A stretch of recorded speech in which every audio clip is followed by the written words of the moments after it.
Mahabharat, section 1, part 5. When upon the death of Drona, his son misused the weapon called Narayana, but failed to achieve the destruction of the Pandavas, then, O Sanjaya, I had no hope of success. When I heard that Bhimsena drank the blood of his brother Dushasana in the field of battle without anybody being able to prevent him, then, O Sanjaya, I had no hope of success. When I heard that the infinitely brave Karna, invisible in battle, was slain by Arjuna in the war of brothers, mysterious even to the gods, then, O Sanjaya, I had no hope of success.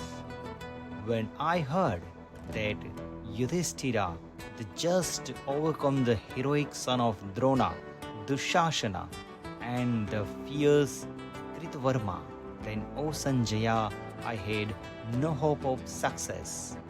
When I heard that the brave king of Madra, who ever dared Krishna in battle, was slain by Yudhishthira, then, O Sanjaya, I had no hope of success.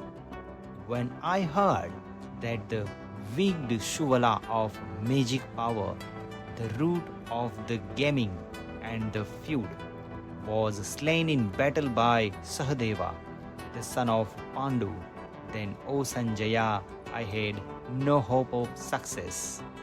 When I heard that Duryodhana spent with fatigue, having gone to a lake and made refuge for himself within its waters, was lying there alone, his strength gone and without a chariot, then, O Sanjaya, I had no hope of success.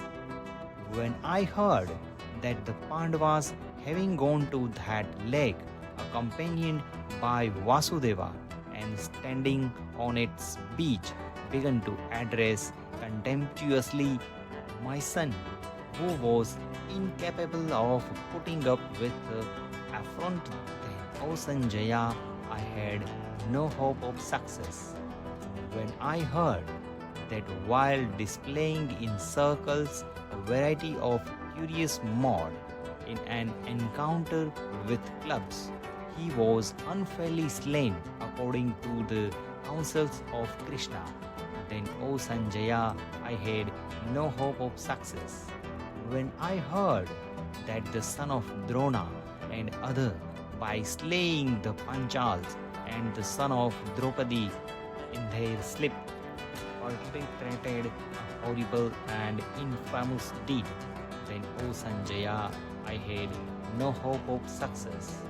When I heard that Aswathama, while being pursued by Bhimsena, had discharged the first of weapon called Ashika, by which the embryo in womb was wounded, then, O Sanjaya, I had no hope of success. When I heard that the weapon Brahmashira was revealed by Arjuna with another weapon, over which he had pronounced the word Sasti, and that Aswathama had to give up the jewel like excretions on his head, then, O Sanjaya, I had no hope of success. When I heard that upon the embryo in the womb of Virat's daughter being wounded by Aswathama with a mighty weapon, Dvaipayana and Krishna pronounced the curse on him, then, O Sanjaya, I had no hope of success. Alas, Gandhari, destitute of children, grandchildren, parents, brothers, and kindred, is to be pitied. Difficult is the task that hath been performed by the Pandavas. By then hath a kingdom been recovered without a rival.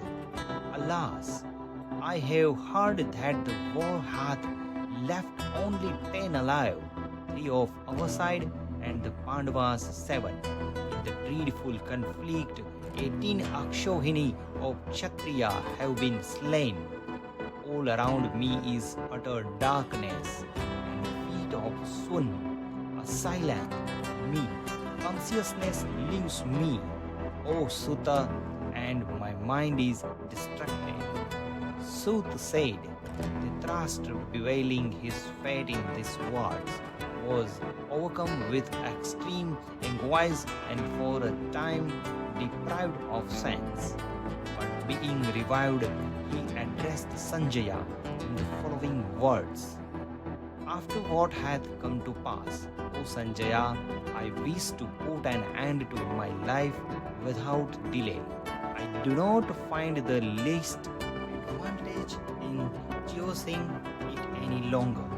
Sut said, wise son of Sanjaya then addressed the distressed Lord of Earth, while thus talking and bewailing, signing like a serpent and repeatedly fainting in these words of deep import.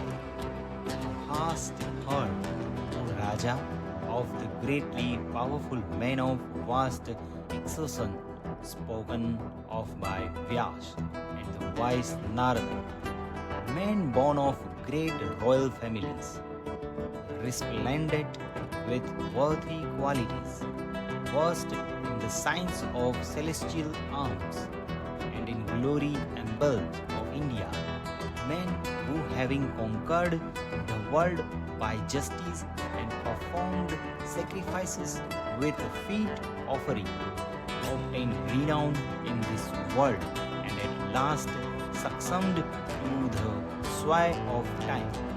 Such were Swaya, the valiant Maharashtra, Sanjaya, great amongst conquerors, Suhotra, Rentideva, and Kakshivanta, great in glory, Valhika, Damana, Saryati, Ajita, and Nala, Vishwamitra, destroyer of foes, Amavrisha, great in strength, Maruta, Manu, Ikshaku, Gaya, and Bharata, Rama, son of Dasrath, Sasvidu, and Bhagirath, Kitvari, the greatly fortunate, and Janmenjay too, and Yayati of good deeds who performed sacrifices, being assisted therein by the celestial themselves, and by whose sacrificial altars and stakes this earth with her habited and uninhabited regions hath been marked all over. These 24 Rajas were formerly spoken of by the celestial Rishi Narada unto Swayam, when much afflicted for the loss of his children. Besides these, other Rajas had gone before, still more powerful than they, mighty charioteers, noble in mind, and resplendent with every worthy quality.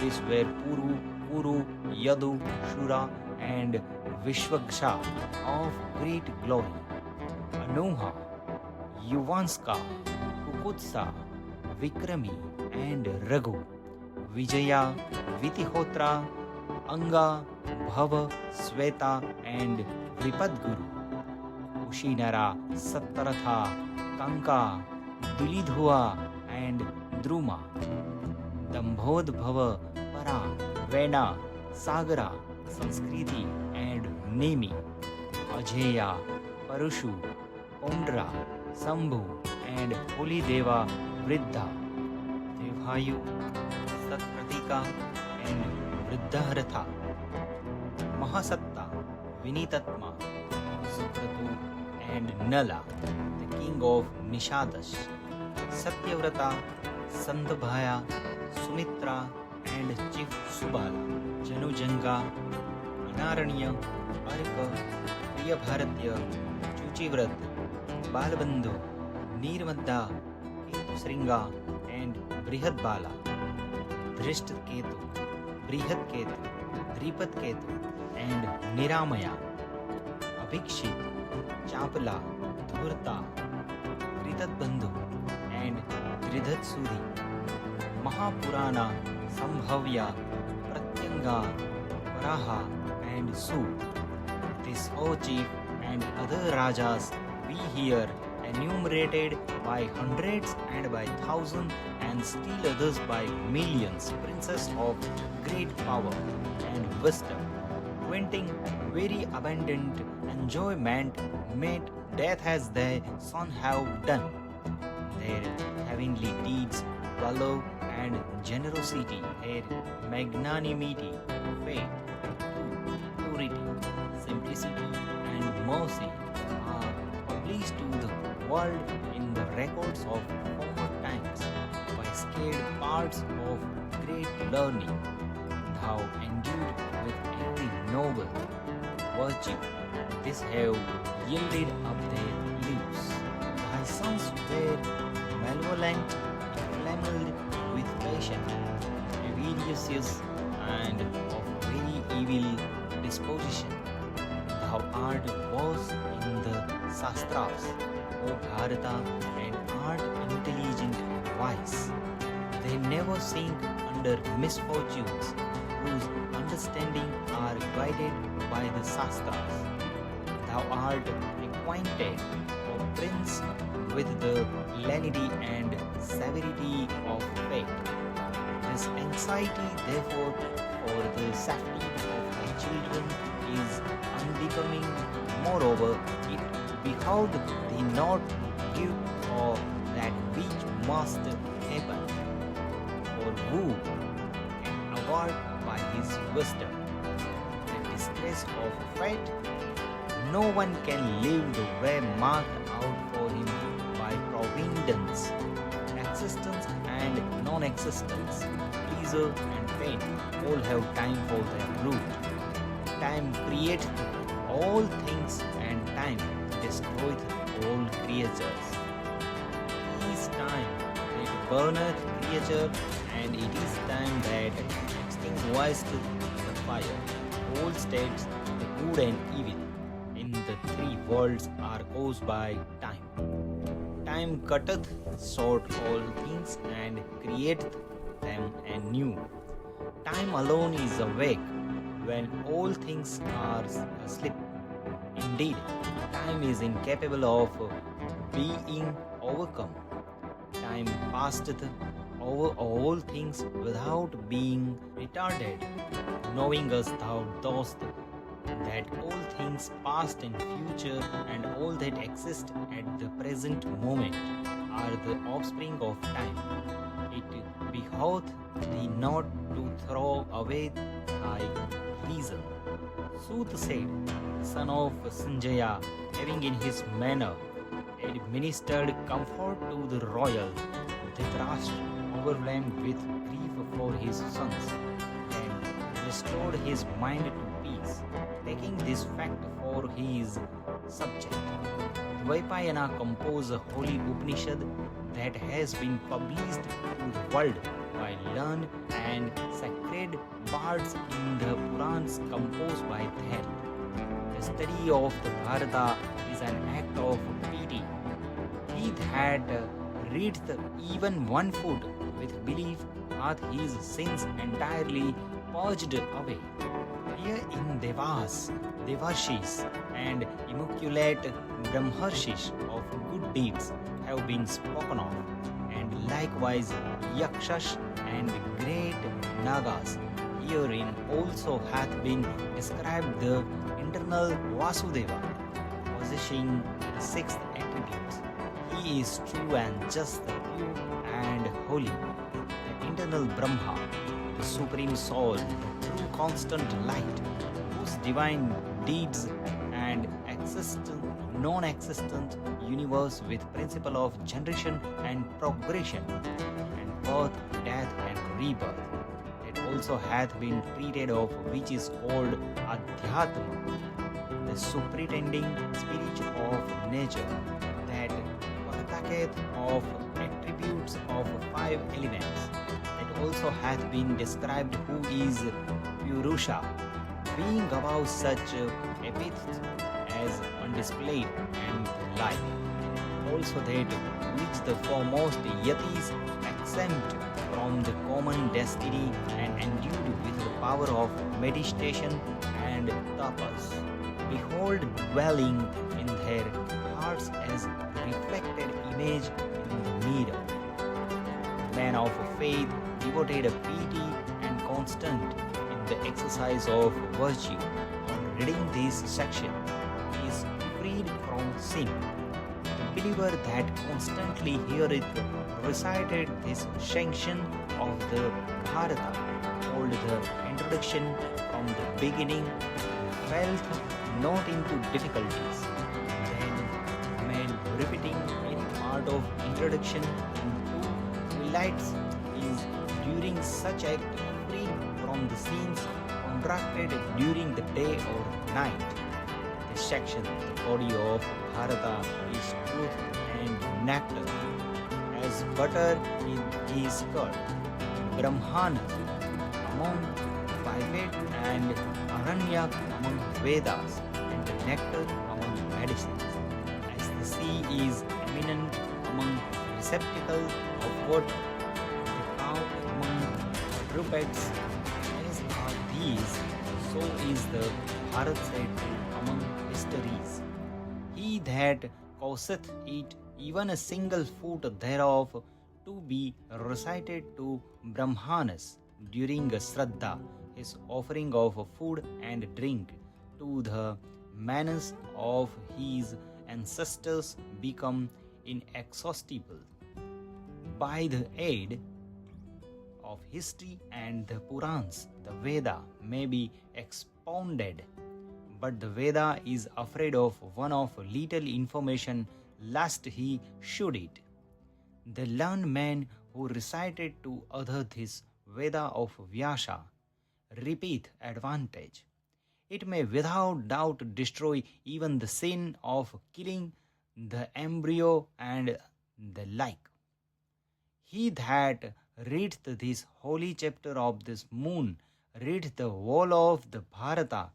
I ween the man who with reverence daily listens to this sacred work acquired long life and renown and ascended to heaven.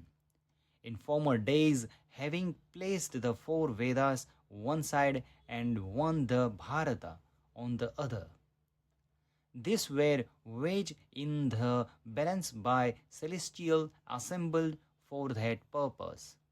And as the latter weighed heavier than the four Vedas with their mysteries, from the period it hath been called in the world Mahabharata, being esteemed superior both in substance and gravity of import, it is denominated Mahabharata on account of such substance and gravity of import.